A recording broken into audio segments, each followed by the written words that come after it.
Good evening, everybody. Breaking news tonight, and it is big news. Reports that it is the Hillary Clinton campaign and the Democratic National Committee who paid for research to smear then presidential candidate Donald Trump. Let me repeat.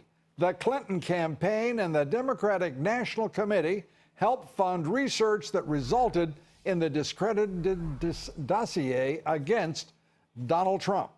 The Washington Post reporting that Mark Elias, an attorney who represents the Clinton campaign and the DNC, retained Fusion GPS to conduct the opposition research that resulted in the Trump file. The now infamous dossier contained false allegations that the Russian government had collected compromising information about Mr. Trump and that the Kremlin was engaged in an active effort to assist his campaign for president. And if the Washington Post reporting is fully grounded, it was paid for by Clinton and the DNC. The shocking new development comes as three House Republican committees are now finally moving forward with investigations into the Clinton web of corruption, probing deeper into the money machine that was the Clinton Foundation, the Clintons' collusion with Russia, and Hillary's ever-expanding email scandal. The House Intelligence Committee today announcing it's joining the Oversight Committee in investigating why the Obama administration approved the sale of Uranium-1 to Russia, giving Moscow control of 20% of America's uranium supply, and not even a whisper of opposition from the President of the United States. Chairman Devin Nunes telling reporters that he wants to know whether the Obama Justice Department was investigating Russian corruption and bribery before the administration approved removing 20% of the nation's strategic uranium assets and putting it all in the hands of the Russians. What we're here today to announce is an inquiry into Russia's involvement into the uranium deal that was done several years ago. This is just the beginning of this probe. We're not going to jump to any conclusions at this time, but one of the things, as you know, that we're concerned about is whether or not there was an FBI investigation. Was there a DOJ investigation? And if so, why was Congress not informed of this matter? So that will be the start of the probe. And Oversight Committee member Congressman Ron DeSantis, also at the news conference, he called on the Justice Department to immediately lift a gag order on the FBI informant who helped uncover the bribery scheme by Russian officials. We do have a witness who is a confidential informant who wants to talk about his role in this, and we're in contact with the Justice Department to release him from a non-disclosure agreement. If that doesn't work out in timely fashion, then we obviously would be able to subpoena him.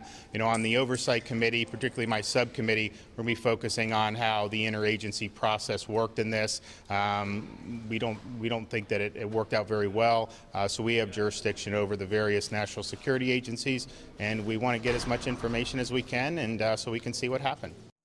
And Victoria Tansing, the FBI informant's attorney, here on this broadcast last night, saying that that they are awaiting an appeal to the Attorney General for an immediate lifting of that gag order. Hillary Clinton last night, by the way, responded to the increased scrutiny and all of the renewed concern about that scandal. She dismissed it, as she does sometimes, as simply a partisan attack. It's the same baloney they've been peddling for years, and there's been no credible evidence by anyone. In fact, it's been debunked repeatedly and will continue to be debunked. Me and, you know, President Obama, we're the ones that they always like to put into the crosshairs. But it's not just Clinton collusion with the Russians that is now being investigated. The Oversight and Judiciary Committees are also launching a new investigation into how the Obama Justice Department handled Clinton's use of that private email server while she was Secretary of State. Well, joining us tonight, former strategist, deputy assistant to President Trump, now the chief strategist for the Make America Great Again coalition, Dr. Sebastian Gorka. Sebastian, great to have you with us. This is stunning news. It is what many of us suspected, but it is broad and it is a powerful statement on the level of corruption in the D.C. swamp. It's incredible, Lou. Weren't we just complaining last time we spoke about the news cycle? There's just too much news out there. But this is reminiscent of one of my favorite movies. Do you remember The Hunt for Red October?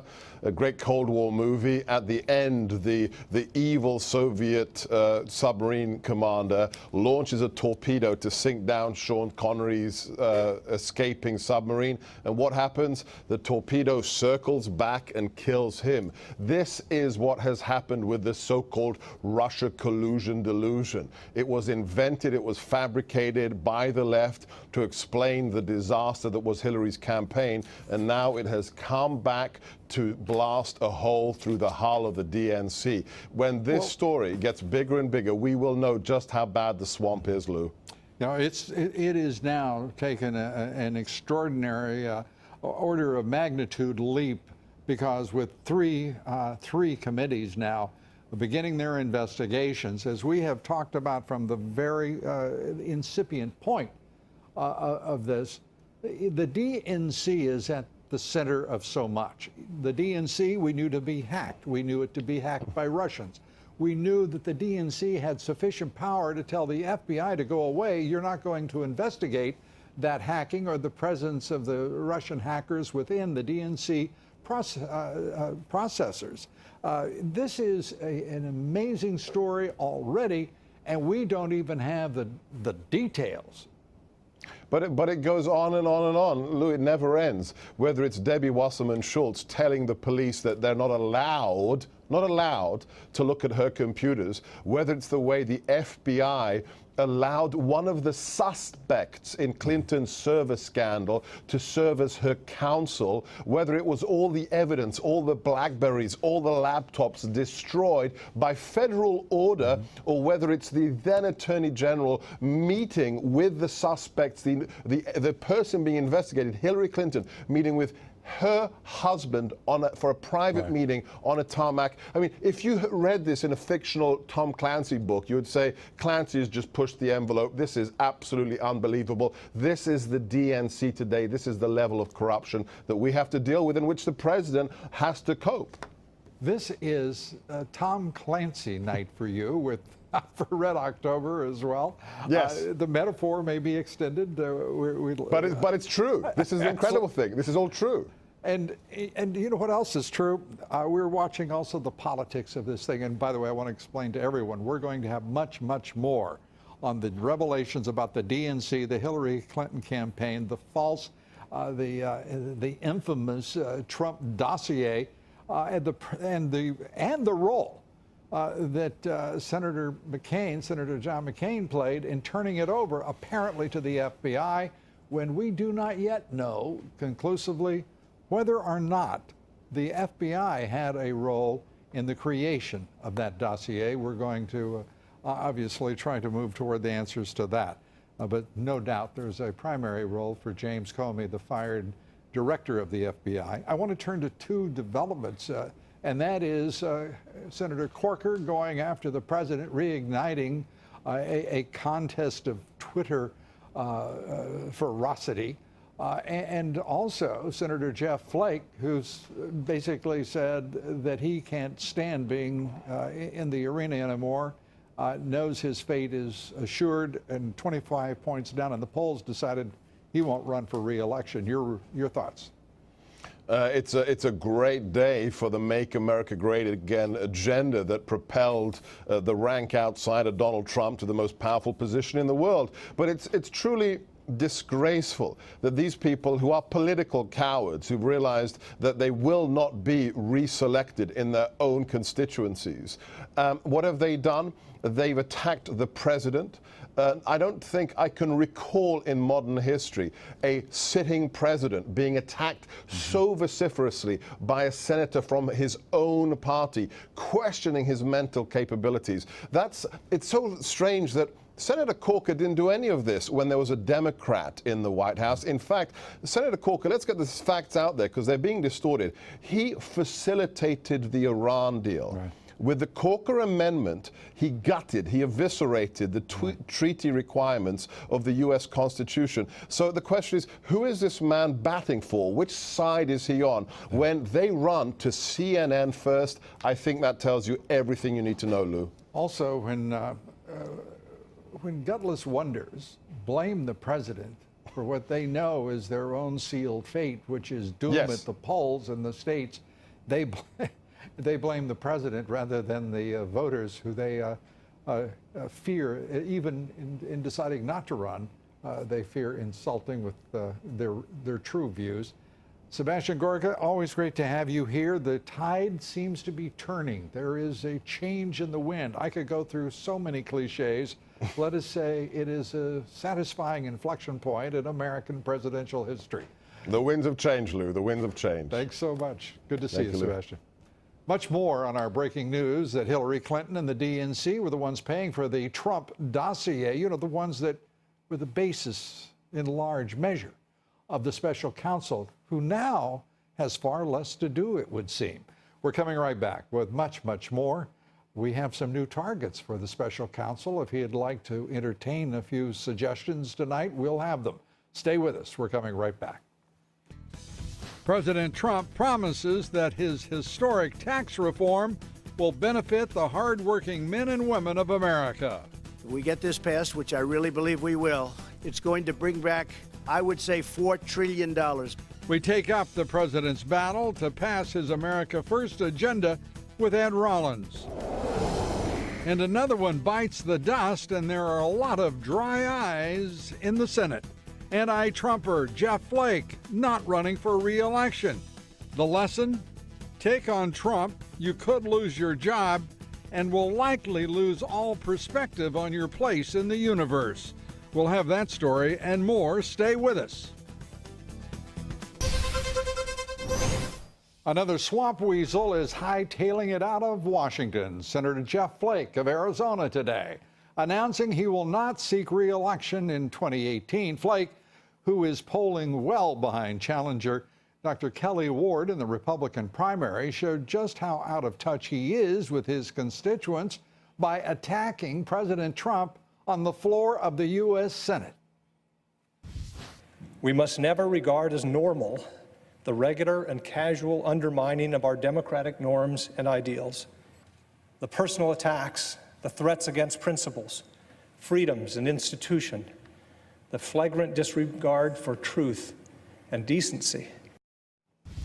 Well, President Trump today taking on obstructionist Senator Bob Corker, who also has decided that he will leave the swamp, saying, isn't it sad that lightweight Senator Bob Corker, who couldn't get reelected in the great state of Tennessee, will now fight tax cuts plus. Press Secretary Sarah Sanders addressed the war of words this afternoon in the White House briefing. Look, you've got an individual in the president. He's a fighter. We've said it many times before. The people of this country didn't elect somebody to be weak. They elected somebody to be strong. And when he gets hit, he's going to hit back. And I think Senator Corker knows that. And he's, maybe trying to get a headline or two on his way out the door.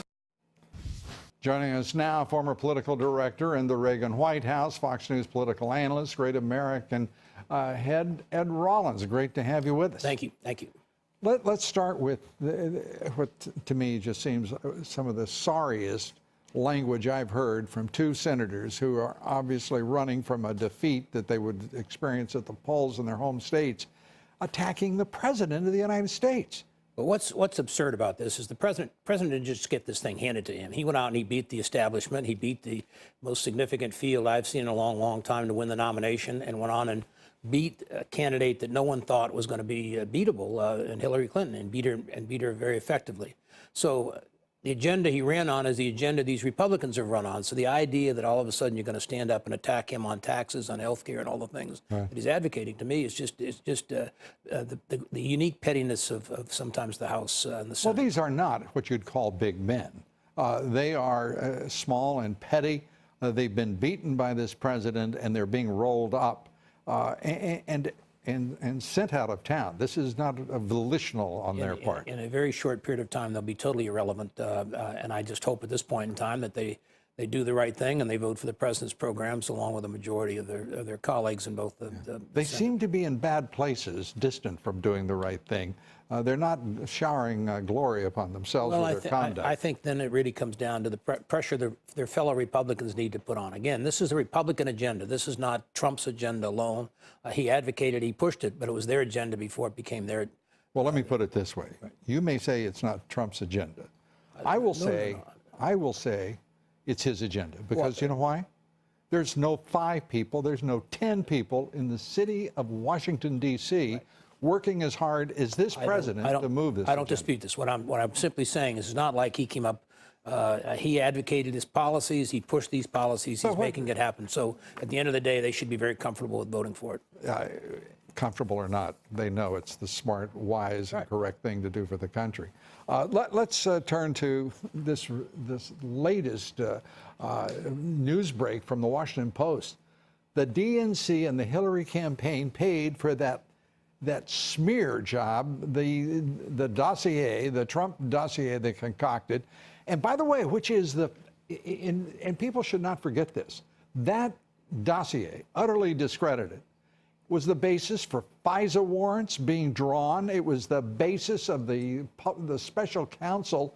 This changes everything in the mathematics, the algorithm, the calculus of the special counsel and these investigations. I think because of the circumstances of this and the fact that it did trigger all of this stuff, and opposition research is always a part of a campaign, but it's about voting records or what have you. This was scurrilous stuff. This was stuff that started this whole concept that Russia was involved in our election. Russia was involved in our election, but they were on the other side. They were working for Hillary. Apparently, they were working with the DNC because the DNC didn't want to disturb the Russians who had hacked into their computers.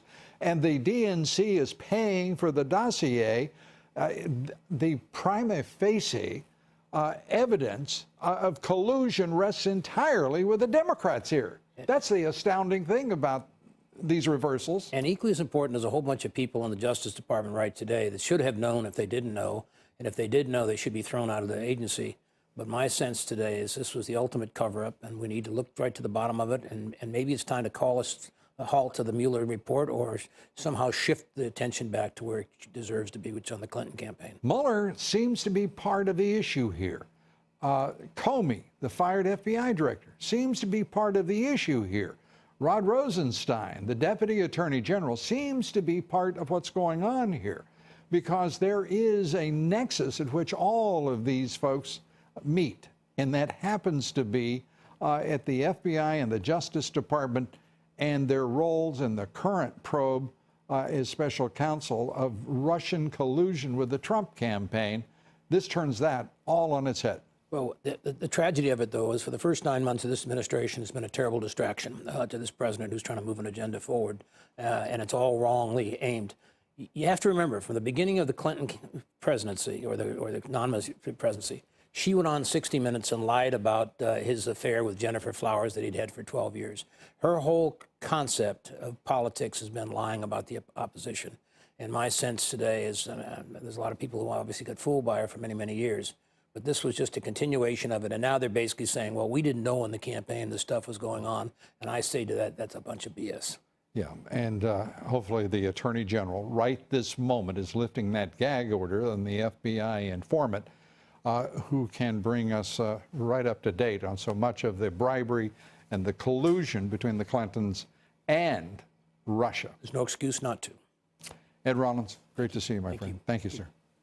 Be sure to vote in our poll, and the question is, are you encouraged that Congress is finally beginning to investigate Clinton and Obama corruption? Cast your vote on Twitter at Lou Dobbs. And follow me on Twitter at Lou Dobbs. Like me on Facebook. Follow me on Instagram at Lou Dobbs Tonight. On Wall Street, another day of records. The Dow up 168 points. The S&P gained 4. The Nasdaq up 12. Volume on the big board, 3.3 billion shares. Record highs. Caterpillar shares surging 5%, leading the Dow higher, boosting its outlook following the earnings beat. Sears announcing it will no longer sell Whirlpool products after 100 years because of a pricing dispute. About a quarter of all Whirlpool appliances in the workforce is based in this country, the production outside this country. A reminder to listen to my reports 3 times a day, coast to coast on the Salem Radio Network. Up next, President Trump wants historic tax cuts to help working men and women and our middle class. Critical to creating this future is reforming our tax code to produce new investment and development in our country. It's time to take care of our country and fight for our families. A full report on the prospects of passage here next. Stay with us, a lot more straight ahead. President Trump today met with Senate Republicans on Capitol Hill, pushing lawmakers on tax reform and tax cuts. The meeting comes as Republicans in the House are preparing to roll out their tax reform bill. Fox News chief congressional correspondent Mike Emanuel brings us up to date. After the Senate Republican luncheon with President Trump, Majority Leader Mitch McConnell said the GOP tax plan could bring them all together. If there's anything that unifies Republicans, it's tax reform. We've been looking for the opportunity to do this literally for years. We now have a president who will sign it, who believes in what we're trying to do, and we're going to concentrate on what our agenda is and not any of these other distractions that you all may be interested in. Before the luncheon, the president said tax reform could allow $4 trillion to be repatriated from overseas. Money that wants to come back into the United States cannot come back, but under our plan, that money will flow back in. It'll be very quick. And it'll be very easy, and it's a lot of money. Senate Democratic leader Chuck Schumer is attacking the tax proposal before it's released, saying the math doesn't work. This plan is a disaster for America. It's no wonder our Republican colleagues want to rush it through in the dark of night, because the more it's exposed to sunlight, the more rotten it smells. The plan at this stage is for the House to pass tax reform by Thanksgiving, with the goal of having that package on the president's desk by the end of the year. Speaker Paul Ryan said a critical first step comes Thursday with a budget vote. By completing this budget, that is one big step closer toward historic tax reform, which means we're one big step closer toward a pay raise for middle-income families, for hardworking taxpayers. Assuming GOP leaders have the votes, top House Democrats are focusing on the next fight. This is not tax reform. Let's be clear. Even the president has changed his language now. This is all about a tax cut. Some conservatives are grumbling about leadership not releasing the final details of the tax plan yet. I find it a little condescending to be asked to vote for a budget that nobody believes in when we don't even get to see the tax bill that is supposed to be the great savior of the American economy. Some of the secrecy is due to concerns that lobbyists and special interests will start attacking the plan. We should get a better sense of what is in once the House approves the budget later this week. Lou? Mike, thank you very much. Mike Emanuel reporting from Capitol Hill. We're coming right back. We'll have much more for you straight ahead right here. Stay with us. Crooked Hillary Clinton shrouded in scandal. Her strategy, well, the same as it's always been. Deny, deny, deny. It's been debunked repeatedly and will continue to be debunked. We take up Clinton corruption and now real investigations of that corruption and the cover-up with Sarah Carter. We'll be back with her. More news, nothing you want to miss, believe me. We'll be right back. And these adrenaline junkies challenging themselves to build one of the longest ever rope swings. They succeeded, and you don't want to miss the amazing video. Stay with us, a lot more straight ahead. We'll be right back. Breaking news now. John Roberts reporting to us from the White House that a source tells John that the gag order on the FBI informant regarding the Clinton collusion could be lifted as early as tomorrow. John Roberts also telling us that there is a desire at the Justice Department to get Senator Grassley, the chairman of the Senate Judiciary Committee, all of the information on this corruption case that he has asked for and will require. The same source telling our John Roberts that Rod Rosenstein, the Deputy Attorney General, may not be as exposed as some are reporting or would have you believe. He did have a role in part of that case, but apparently was not in a position to know all about it, nor all about the gag order that had been put into effect against the informant. Well, joining us tonight, Circa News investigative reporter Sarah Carter, who's been reporting on this case and broader corruption in the swamp for some time now. And Sarah, great to have you with us. Oh, thank you, Lou. It's good to be here. And again, congratulations on your terrific reporting. John Roberts saying now the gag order, as Victoria Tonsing, the informant's attorney, said here last night, all she wanted was for that gag order to be lifted, the informant ready to tell Congress and anyone who will listen what he knows about what has been 5 years of corruption in which the Clintons are implicated, allegedly. Yes, allegedly. And I can tell you this, I was talking to Victoria Tonsing earlier today. I've also had the opportunity to meet through his attorney, the informant, myself.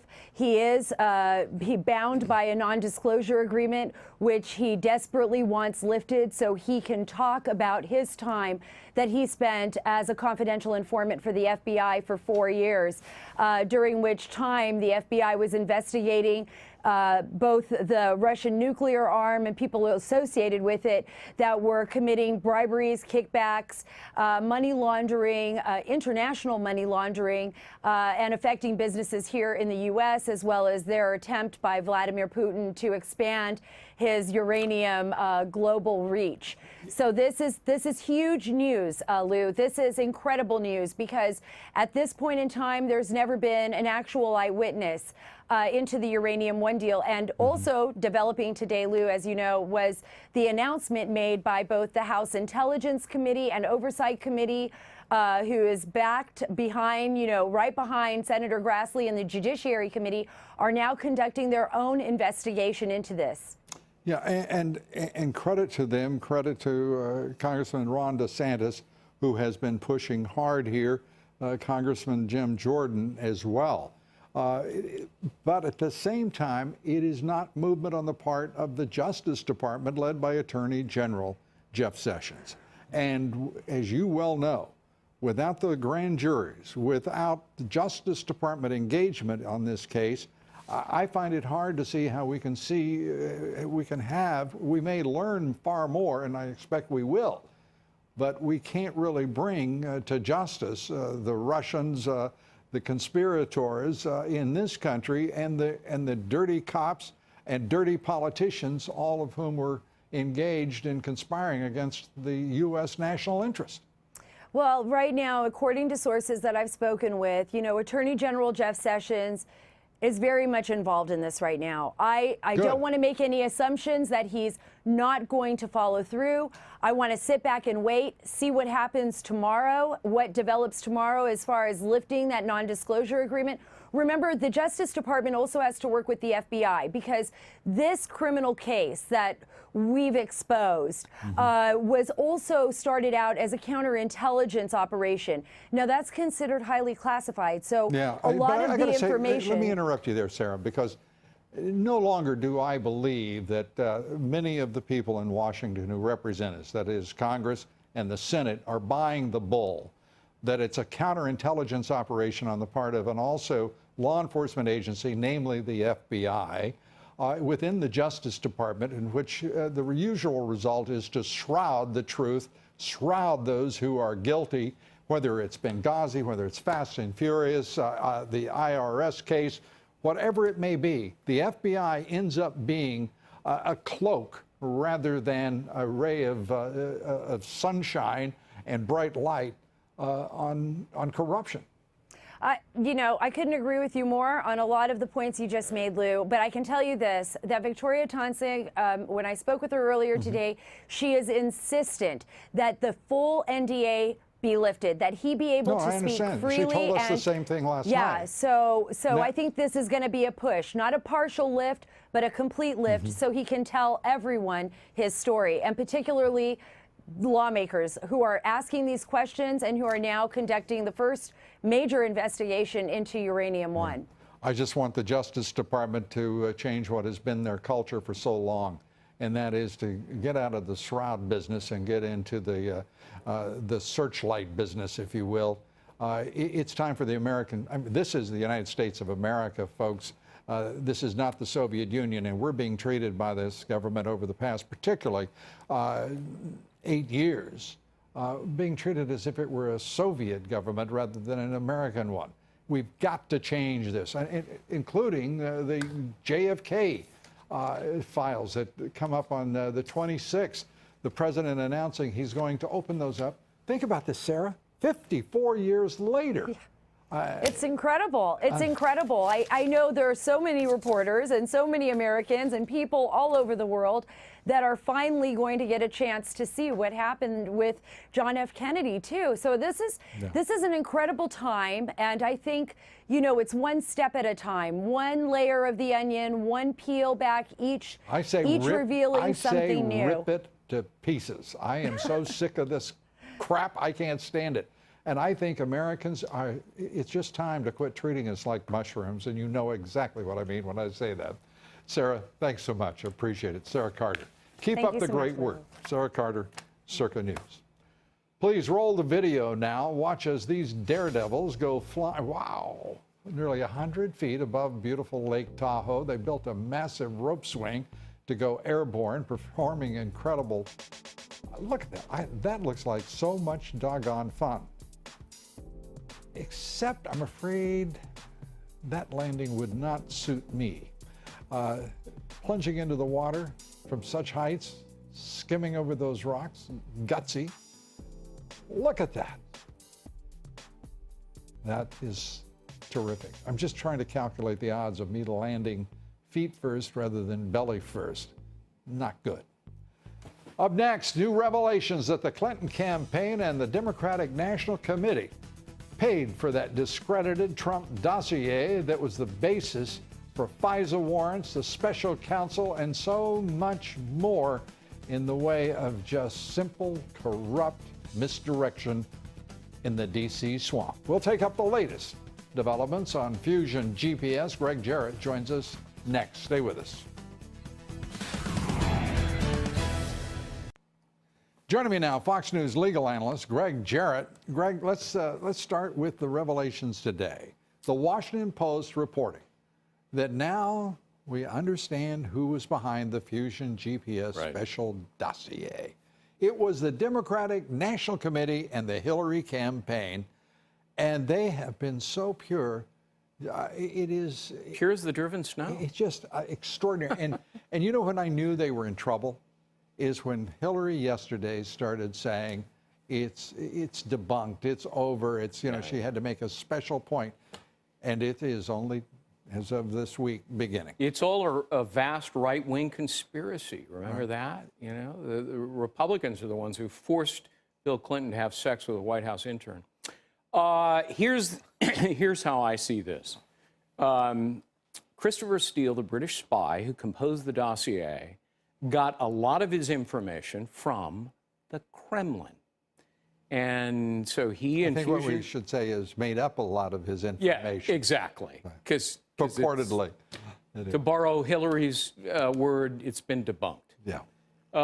So think about this. So Hillary and the DNC are paying for a dossier composed principally by the Russians. Now, that strikes me as Hillary-Russian collusion. Yeah. And the victim, of course, is Donald Trump. The victim is Donald Trump. He has said so from the outset. He said there's nothing here. It's still one of the most infuriating moments in all of this, and there have been so many. But to hear Senator Richard Burr of the Senate Intelligence Committee, the chair, say he would like to tell the assembled reporters a couple of weeks ago, here are our preliminary findings on collusion between Trump and Russia. The problem is we don't have any findings. Right, but we're going to keep it going. We're going to wink, nod, expand the investigation. This is stupidity and the corruption of ignorance and incompetence, a flame in the swamp. Well, does it strike you that Burr is just a tool? It struck me, and I said precisely that at the time. But I didn't want to repeat myself, but thank you for giving me the opportunity. You know what else bothers me about all of this is that there are 4 individuals who appear to have covered up the Uranium One Hillary-Russian collusion. Robert Mueller, Rod Rosenstein, Andrew Weissman, and James Comey. Why are those names familiar? Because these are the guys involved in the Trump-Russian collusion. It's no coincidence. I don't believe in coincidences, especially when it comes to crimes and political corruption. And we're supposed to believe it was just a coincidence that $145 million flowed to Hillary Clinton's foundation and $500,000 to Bill at the time she approved Uranium One? Somebody has yet to explain. No one in authority will explain it.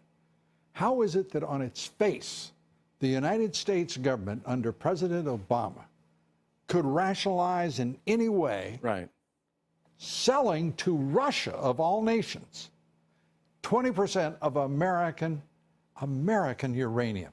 It is a strategic material, and it's just insane. No matter the price, no matter what, why would any president do it? There's 2 things you don't give to the Russians, your enemy, and that is uranium and plutonium, because it's used to make nuclear weapons. They have thousands of strategic nuclear weapons aimed at us.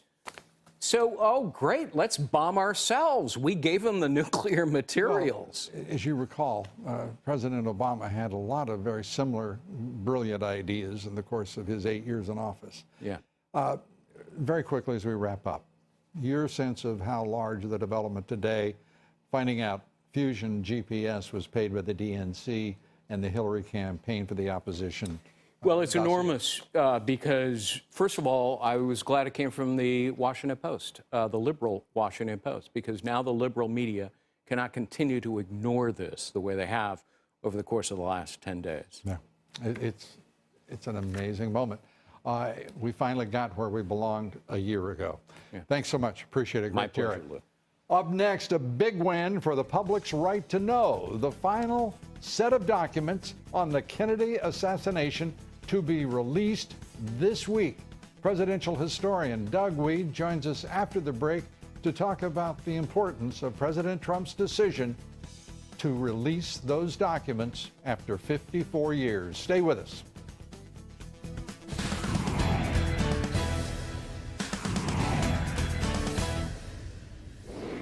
In our online poll last night, we asked, do you believe the Uranium One informant, FBI informant, should be allowed to tell Congress and the American people all that he knows about the Obama-Clinton collusion?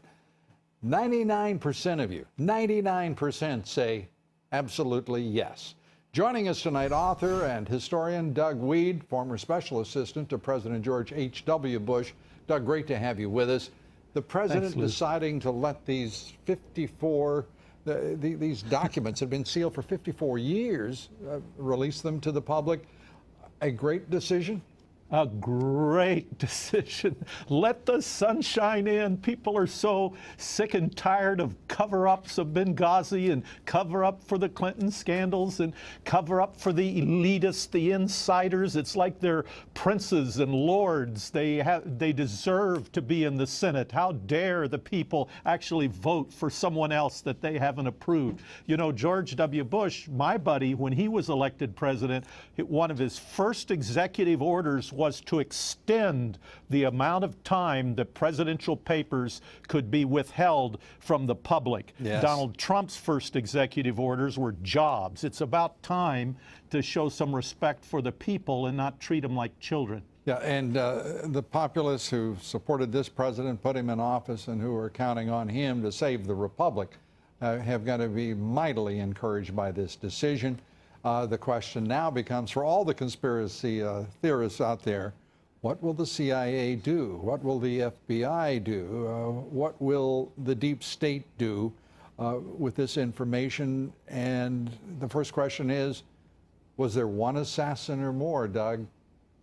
Well, you know, I try to hang on to the one. The Warren Commission said the one, but Lou, the Senate Select Committee on Assassinations, who had access to some of the CIA information we'll see Thursday, they said there were two. That's the government. So the Warren Commission was overruled by Senate years later. So and you know, And you know this, the president who put together the Warren Commission, Lyndon Johnson, told Walter Cronkite in an interview at the ranch that was held for years, held back from years from the public, that he wasn't entirely sure that there weren't others involved, as he put it. And Gerald Ford, who served on that commission, I entertained him in my home on a couple of different occasions over the years. He had a similar feeling and admitted to me that much of pulling their punches on the Warren Commission had to do with treating the Kennedy family with deference. There was great concern that all of these secrets would come spilling out. Sam 54 Giancana. years of deference is a lot of deference. And even populists get a little impatient after maybe a quarter century. Yes, let the sunshine in. Absolutely.